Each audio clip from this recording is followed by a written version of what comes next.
Welcome everyone to this ZHIYUN-TECH workshop. I'm your host Kyle Loftus, and today we're embarking on a fascinating journey of recreating the iconic Nolan film look for Oppenheimer. Let's dive on in. Today we're gonna spill the secrets on how to recreate its stunning look, utilizing some seriously rad lighting techniques and these incredible lights by ZHIYUN-TECH. Today, we are specifically focusing on utilizing the G200 and G60 of the Molis family, as well as the 5-array V60. But before we dive in, let's talk shop. Today, we're gonna really focus on reverse key lighting. Now, this is a strategy you do not want to forget. Forget about traditional butterfly or book lighting. Oppenheimer flips the script with reverse key lighting, adding depth and drama to every single scene. Today, you're gonna learn how to ace this technique. All right guys, welcome to lighting look 1 for recreating the Oppenheimer look. So we're gonna go ahead and set up our lights. Now we've already got a key light splashed on, just like you saw in my intro video.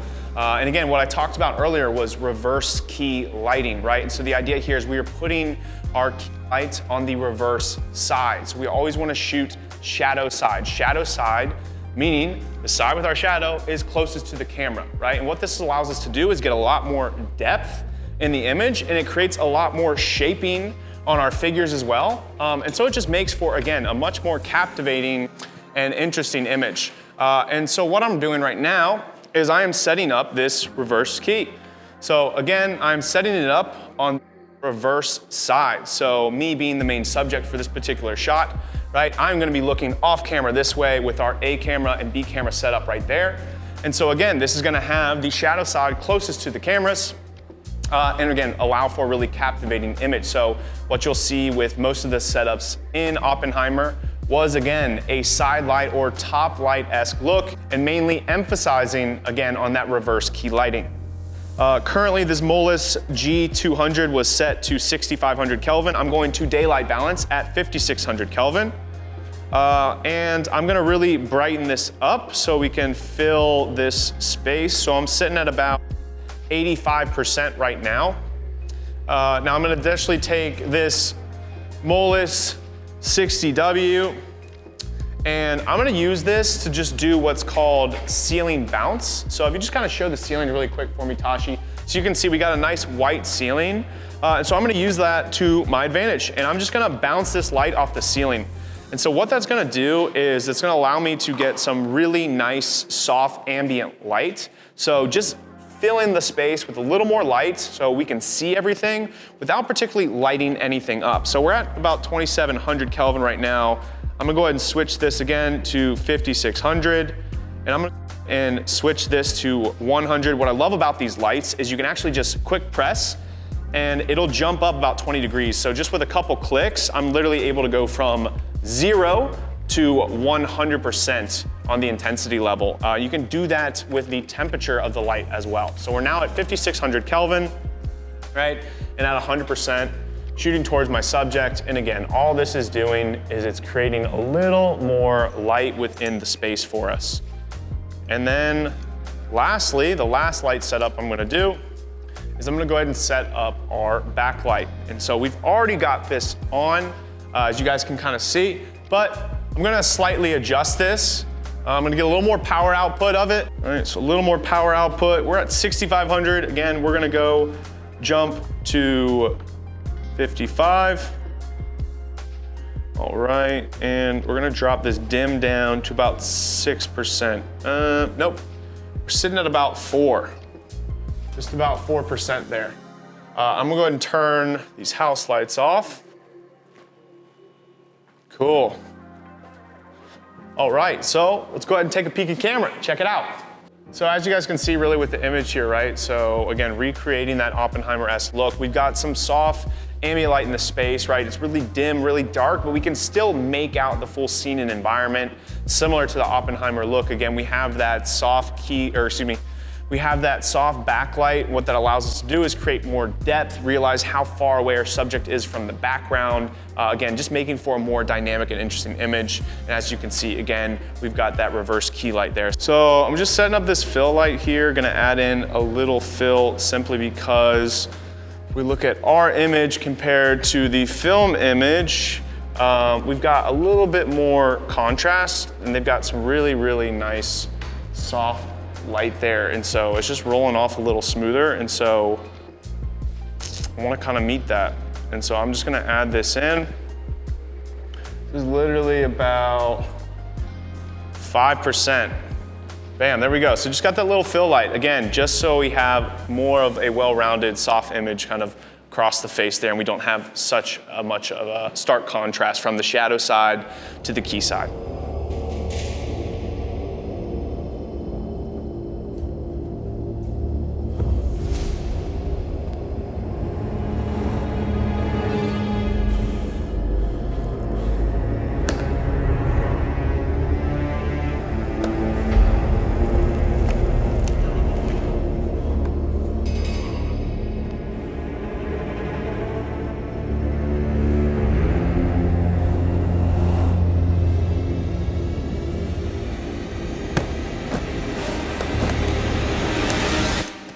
Secondly, we're gonna focus on side and top-down lighting. We're ditching the ordinary and embracing the extraordinary. Side and top-down lighting is a major focus when highlighting the protagonist, aka Oppenheimer himself, throughout the film. This is how to make movie magic, utilizing just these two lighting setups. All right, guys, welcome to lighting setup number 2. So we got Jason sitting in for me. Again, I got a little bit of ambient light right now just so we can kind of see the environment and stuff, but I'm gonna go ahead and spike that off. This is unnecessary light. We actually wanna take that away. We wanna have a really nice dramatic look. Again, he's kind of riding on the train here. We've got some warm light from the train coming in. And so we want to really focus on that, right? That warm light coming in as the key. Now, I've got this 5-array V60 at a 5600 color balance, or excuse me, 5600 Kelvin at 1%. So again, I'm just using this for soft, gentle fill. Just again, so we don't absolutely lose him on the shadow side. And then what I'm gonna do is I'm gonna take this key light here and I'm gonna bring this over and I'm gonna shine again from side light, top down, right? And again, as we see again with our two main cameras, we are on the reverse side, right? So the shadow side is closest to the cameras here, and we are on the reverse side with our key. So again, we make a more dramatic, captivating, and interesting image. Now again, I'm pulling the light away slightly from the wall. As you can see here, when it hits the wall, right, we light it up. We wanna not light up the wall. We wanna maintain that really, really soft image here. And again, we're at about 90% with the intensity, so a bit too high with the intensity. I'm gonna go ahead and take this down to about 70%. Let it sit there and then go back and check camera while I'm adjusting this stuff with y'all. And again, I'm gonna go to 2700 Kelvin on here, and we're gonna take a look at camera. Jump in really quick, see what we're looking like, right?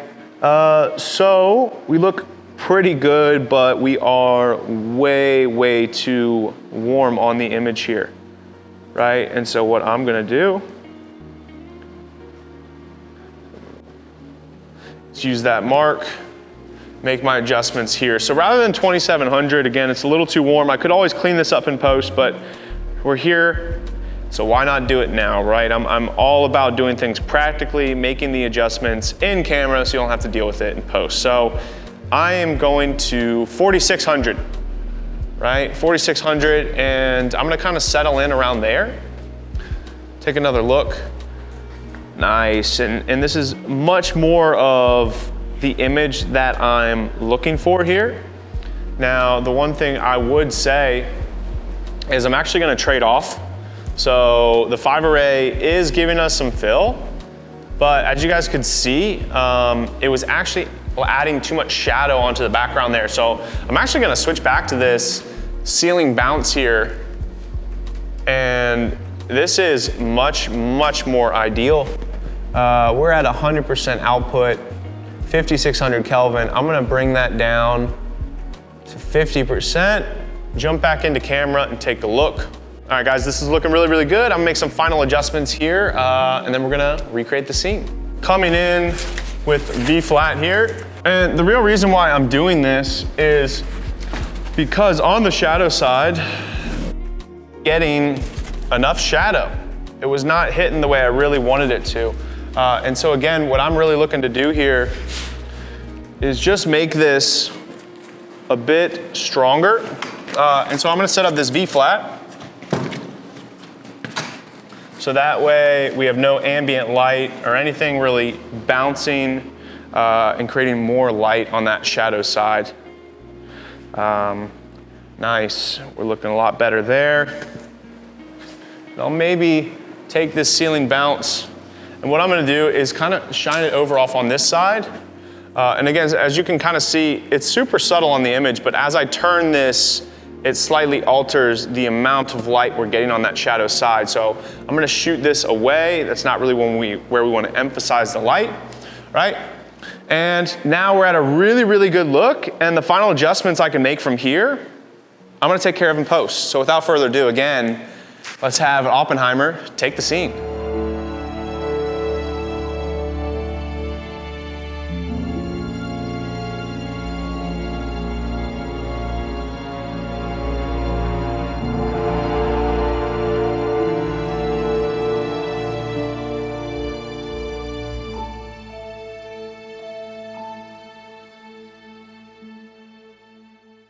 All right, guys, welcome to the third and final look for the Oppenheimer film recreations. Again, we are going for that side top-down lighting.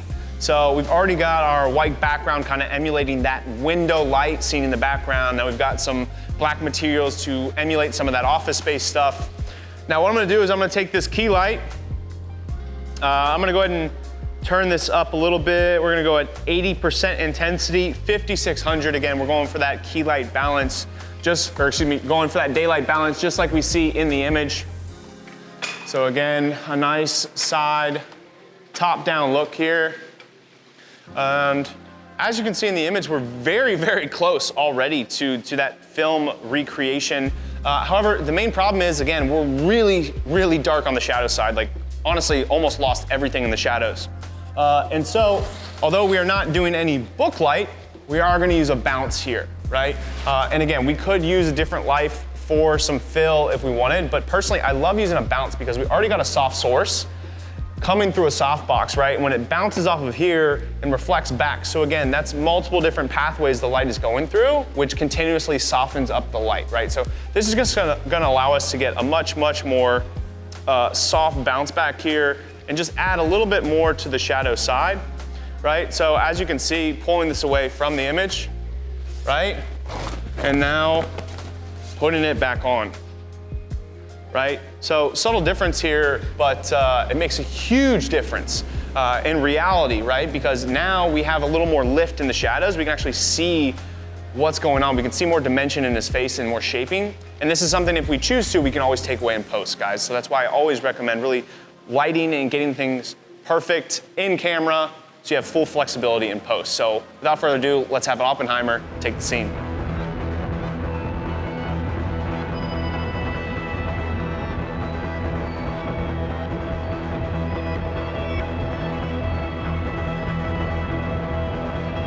Now, of course, color grading is part of the secret sauce. You can give your footage that final Oppenheimer finesse by adding in a greenish tint and earth tones with the grade. And additionally, by emphasizing the warm highlights in post, as well as utilizing a warmer temperature, thanks to ZHIYUN-TECH's lights being bicolor. Now, what's a movie without some tricks up its sleeve? Oppenheimer dazzles with cinematic techniques, camera angles, composition, and again, these isolated portraits that just captivate you. I love how Nolan brings to the room with Oppenheimer with these stunning portraits and that IMAX look. And remember, it's not just about looking cool. It's about telling a killer story. Notice how Oppenheimer uses these various visual techniques to enhance the narrative, right? Being intentional with your filmmaking is important. It's really important to clearly convey your message as well as the story in a concise format. Without further ado, it's time for you to unleash the movie magic and master the Oppenheimer look. Now that you know the reverse key strategy in combination with side and top-down lighting, what are you waiting for? Now get ready to put your skills to the test. We've shown you how to set up and shoot the Oppenheimer look with these game-changing techniques. Grab your gear, it's showtime. Get out there, create, and let your imagination run wild. On behalf of ZHIYUN-TECH, I am Kyle Loftus, and thank you again for tuning in to this Oppenheimer recreation workshop. I look forward to seeing you in the next.